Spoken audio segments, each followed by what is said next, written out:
Mano, que episódio foi esse? Teve clone da sombra, sabre de luz, Rob Lute sendo humilhado de leve e a invocação do coisa ruim tá cada vez mais próxima. Bora conferir tudo que rolou nesse episódio insano de One Piece. O mundo está em colapso e ninguém sabe por quê. One Piece finalmente retorna com a continuação da saga de Egghead e já chega quebrando tudo. O bando do Chapéu de Palha tá cercado por todos os lados. A gente vai ter revelações insanas que estão prestes a mudar o rumo da história de One Piece e o verdadeiro caos vai começar. Batalhas épicas, mistérios que vão explodir a sua mente e a revolução que vai abalar o governo mundial. Esse é o início do fim e você não vai querer perder. Um dos acontecimentos mais impactantes do atual arco de One Piece foi o desaparecimento do lendário vice-almirante Monkey D. Garp. Durante a missão do resgate do Kobe, o Garp se dirigiu até a Ilha Ratinoso, a fortaleza dos piratas do Barba Negra. E depois de uma luta insana contra o seu antigo pupilo Aokiji, a marinha não tem notícias, não sabe onde ele tá ou sequer se ainda tá vivo. Agora, bora falar sobre a destruição do reino de Lulusia. Esse provavelmente é o momento mais assustador e chocante do mundo de One Piece até agora. Sem aviso, sem explicações, um reino inteiro foi apagado do mapa, como se nunca tivesse existido. E isso foi obra de Imu-sama, a figura sombria que comanda o governo mundial por trás das cortinas. Poucos sabem que ele existe, menos ainda do que ele é capaz. Essa arma, possivelmente ligada ao reino antigo e ao século perdido, é um dos maiores segredos de One Piece. O mundo mudou após a queda de Lulusia. O nível do mar subiu, ilhas deixaram de existir e, mais do que nunca, o governo mundial se mostrou como o verdadeiro vilão oculto dessa história. Mas agora, voltando para Egghead, a ilha está completamente cercada. E o responsável por essa operação é nada mais nada menos que o almirante Kizaru. Após o desaparecimento do Dr. Vegapunk e a entrada dos Chapéus de Palha na ilha, a ordem é clara: ninguém deve sair vivo de Egghead. Kizaru é um dos mais poderosos almirantes da marinha, e ele foi enviado com uma frota gigantesca. O objetivo é simples: isolar completamente a ilha e eliminar qualquer ameaça. Além de uma força naval colossal, cheia de vice-almirantes, ele conta também com a presença de Saturno, um dos 5 anciões, algo sem precedentes na história de One Piece. Enquanto Kizaru se aproxima, os Chapéus de Palha e Vegapunk se preparam para fugir dali. Mas escapar de um almirante e um ancião não vai ser fácil. E aqui a Judas começa a agir. York,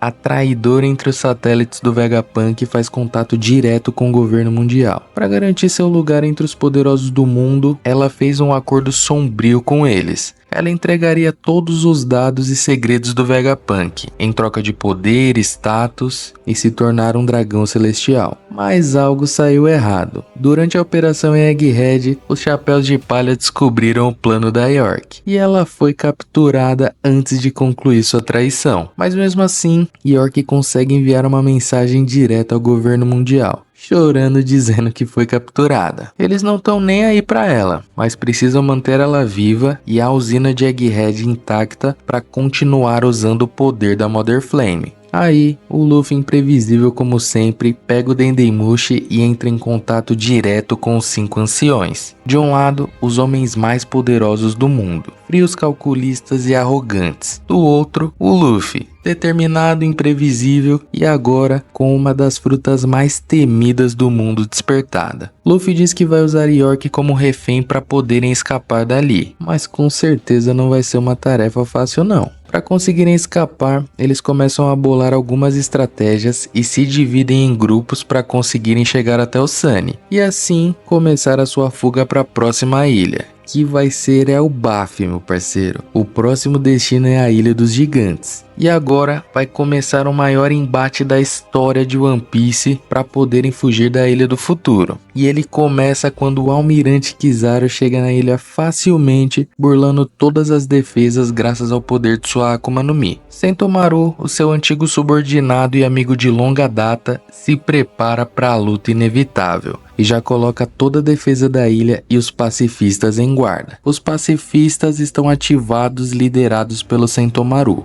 A defesa da ilha é colocada à prova e o confronto inevitável está prestes a acontecer. As armas feras não vão deixar a marinha invadir de jeito nenhum. Elas destruíram os navios da marinha como se fosse papel. Com pacifistas e as armas feras, a ilha tem uma defesa intransponível. Então, os vice-almirantes entram na linha de frente para começar a invasão. E aí a gente consegue ver um pouco do poder deles, que conseguem bater de frente com esses monstros. Um deles até consegue derrotar uma fera com apenas um soco, e a invasão começa. Kizaru e Sentomaru estão frente a frente em um reencontro carregado de emoções. Sentomaru, que já foi subordinado do Kizaru, agora se impõe diretamente ao almirante. Esse é um embate que mostra a diferença de ideais: a justiça cega versus a justiça moral. Kizaru avança com sua velocidade absurda da Pika-Pika no Mi, lá ele. Sentomaru usa toda a força dos pacifistas para tentar conter o avanço da marinha e vai pessoalmente conter o almirante. Ele se mostra muito poderoso, com uma defesa surpreendente, mas o almirante está em outro nível. Afinal de contas, ele que ensinou tudo ao Sentomaru, para que ele fosse forte o bastante para proteger o Dr. Vegapunk, que salvou ele quando ele estava completamente sozinho. Quem diria que o Sentomaru teria que defender o doutor do seu próprio mestre? Para não estender essa luta por muito tempo e conseguir tomar o controle dos pacifistas, o Kizaru acaba com o sofrimento de lutar com seu amigo e derruba ele com um golpe sinistro. Agora, com Sentomaru inconsciente, Kizaru pode dar a ordem aos pacifistas por causa da hierarquia de comando. Então ele ordena que os pacifistas destruam as armas feras marinhas que estavam defendendo a ilha. Agora, o caminho ficou totalmente livre para a marinha invadir sem problemas. Enquanto isso, Jay Garcia Saturne, um dos 5 anciões, observa todos os movimentos. A presença dele na ilha com certeza vai mudar o jogo. Ele é um dos seres mais poderosos do mundo. O Saturne ainda não se envolve diretamente, mas claramente está esperando o momento certo para agir. York continua em custódia. Os chapéus de palha sabem que ela ainda pode ser útil como moeda de troca. Em meio a todo o caos da invasão e tentativa de fuga, Rob Lute, traíra como sempre, vê uma oportunidade de eliminar o Vegapunk e ataca sem pensar 2 vezes. Mas Stussy se coloca na frente e é gravemente ferida. Sandy, que não é bobo nem nada, já prende o Kako numa bolha que inibe os poderes de sua Akuma no Mi. E o Zoro já ataca furioso e manda o Lute pra longe para manter todos em segurança. Luffy, Frank, Bonnie e Lilith conseguem chegar ao Sunny e o robozão tava levando ele no braço para seguirem com o plano de fuga. Mas o Kizaru, por ser feito de pura luz, consegue facilmente passar por todas as barreiras de Egghead e chega até o topo, onde dá de cara com o pessoal fugindo. O Luffy já sente o perigo e que precisa entrar em ação o quanto antes para proteger seus amigos, e antes deles perceberem, ele some e já bate de frente com o almirante numa cena épica. É haki do rei para todo lado.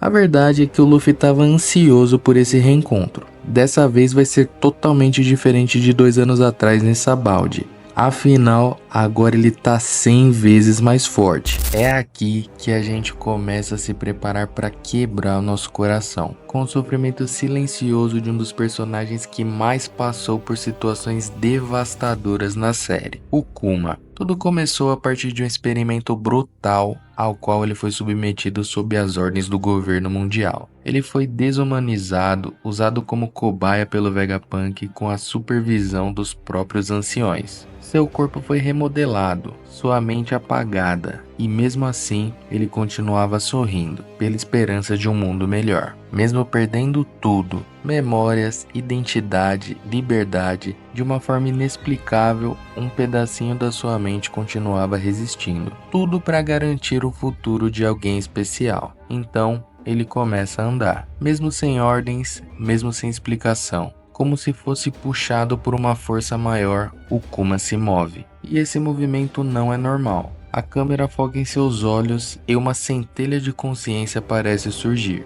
Kuma, que estava totalmente sob o controle do governo, agora parece estar despertando por conta própria. Será que o desejo de proteger a Bonnie foi mais forte que os comandos do governo? Ou será que o Vegapunk escondeu alguma coisa no Kuma? O que você acha? Comenta aí. Kuma, com o poder absurdo de sua Akuma no Mi, se direciona a Mary Joyce, mas está tão fraco que bate com tudo na parede. Mas nada vai impedi-lo de cumprir o seu objetivo. Quando finalmente chega ao topo, ele é atacado constantemente pelos guardas. E como se não desse para piorar, o almirante de frota tá de frente com ele para impedi-lo. Akainu quer conter o Kuma chamando ele de ameaça e já dá um ataque cabuloso no rosto do Kuma. Com a pouca energia que lhe resta, ele sai correndo e consegue fugir com o poder da sua Akuma no Mi. Akainu se lembra do passado de ter capturado a Bonnie. Ela chorando disse que o pai dela nunca iria abandoná-la.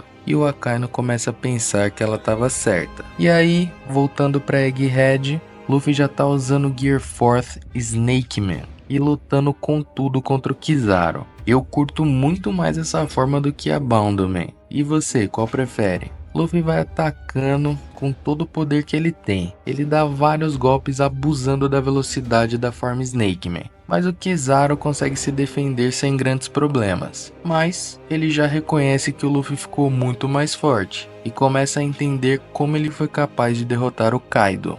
Kizaru não tá pra conversinha não, e já se afasta muito do Luffy. Ele ataca dessa distância sinistra porque conforme vai acelerando, a força do ataque é amplificada absurdamente. O seu ataque foi tão brutal que além de mandar o Luffy lá pra casa do carai, destruiu completamente o Vega Force One. É uma das invenções favoritas do Vegapunk. A Lilith se acaba de chorar depois que vê sua obra-prima explodir. Kizaru se lembra de quando o Vegapunk construiu ele. As lembranças não saem mais da sua cabeça. A Bonnie, no ato de desespero, tenta atacar o Kizaru com a sua habilidade. Mas ele desvia facilmente e dá uma bicuda nela que manda ela pra longe até batendo na barreira. O Frank vai tentar atacar ele com seu Radical Beam, mas não dá tempo, ele já some dali. Então Frank, desesperado, tenta ligar pro Sop para avisar o mais rápido possível. Só que foi tarde demais. Kizaru chega e fica cara a cara com o Vegapunk. Todo mundo já se caga de medo do almirante. O Kizaru reconhece que essa é a missão mais difícil que ele já encarou até hoje. A missão de matar o seu grande amigo. Então ele quer acabar com isso o mais rápido possível. Só que aí, meu amigo, começa a tocar os tambores da libertação. E aí já sabe quem tá chegando, né? Luffy Gear Beetlebe 5. Ele já chega no estilo e vai em direção ao almirante. E olha ele aqui, ó. O mais engraçado é a reação da galera vendo o Luffy no Gear 5. Kizaru tá até agora tentando entender o que tá rolando. Mas é aí que a verdadeira batalha vai começar.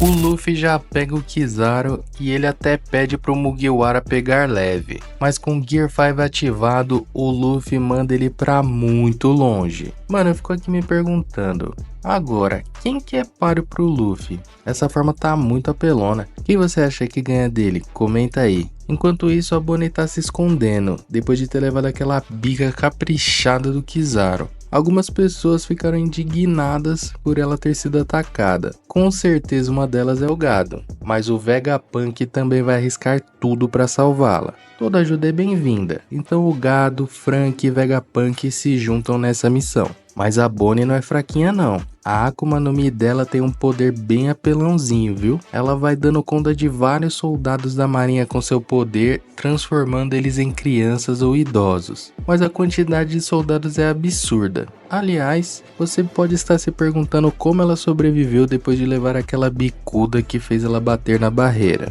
Quando ela estava prestes a cair com tudo no chão, usando suas últimas forças, Sentomaru, que estava gravemente ferido da batalha contra o Kizaru, salvou ela. Mandou ela correr dali e já caiu desmaiado. Agora, vamos falar de uma parte boa. Rob e Lute sendo humilhado com apenas uma frase.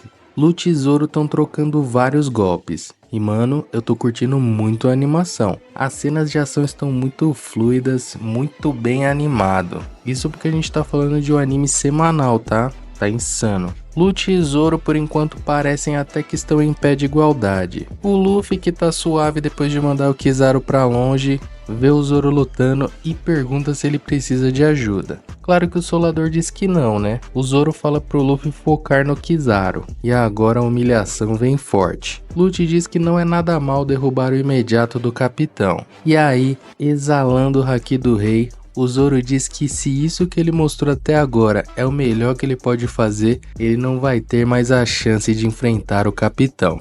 Aí eu te falo, ver o Lute sendo humilhado é sempre satisfatório. Kizaru ainda estava voando para longe, mas antes de cair no mar, o almirante apela com sua Yasakami no Magatama e numa velocidade absurda volta para Egghead para bater de frente com o Yonkou. E aqui a gente pode ver uma homenagem clara ao Naruto, com Kizaru usando os clones das sombras para atacar o Luffy. E tem mais, não satisfeito ele usa junto com os sabres de luz. E aí a batalha começa a ficar insana, e de novo, que animação. Kizaru vai atacando o Luffy com os clones e o sabre de luz. Luffy contra-ataca com o chicote do alvorecer de borracha. Mas lutar contra o ser de luz não é nada fácil também. Luffy fica gigantesco, mas no fim acabou foi virando um alvo fácil pro Kizaru. Mas essa forma ficou imprevisível demais. Olha como ele atacou o almirante. Luffy vai se livrando dos ataques do Kizaru das formas mais imprevisíveis possíveis. Mas o foco do almirante é outro. Não é lutar contra o Luffy, e sim matar o Vegapunk. Então antes dele perceber, ele já pegou o Sop pelo pescoço e tava perguntando do velho. E aí, a gente vê que o Vegapunk já tá a milhão indo em direção para salvar a Bonnie. Kizaru percebe e já ataca com tudo para eliminar o Vegapunk. Mas aí, meu amigo, eu não duvido de mais nada do Gear 5. Ele simplesmente comeu o laser, pô. A reação da galera que me quebra muito. De alguma forma, o Luffy absorveu e resistiu ao ataque, e o Vegapunk conseguiu juntar o bonde e ir para a parte inferior para salvar a Bonnie. A marinha já percebeu que ele tá lá e querem eliminar o Vegapunk de qualquer jeito. Mas agora ele pode dar a ordem aos pacifistas e é isso que ele faz. A nova ordem é eliminar os marinheiros. Parece que o jogo virou, não é mesmo? Mas tem alguém que não curtiu isso muito e vai acabar entrando na festa.